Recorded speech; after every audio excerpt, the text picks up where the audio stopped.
Hello everyone, today I'll show you how to compress or reduce a PDF document file size using Wondershare PDF element. Open your PDF file with Wondershare PDF element. Firstly, I'll select this PDF file size, select this file option, and here you will find this properties option.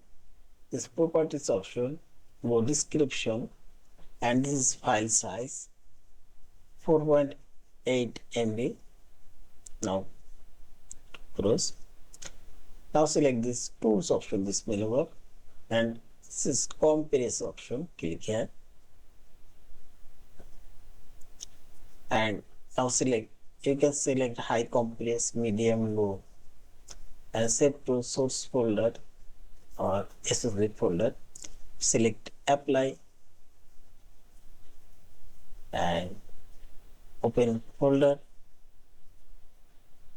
and this is a new file, and I'll open it. And properties, see this properties, only 455 KB this PDF file now compress.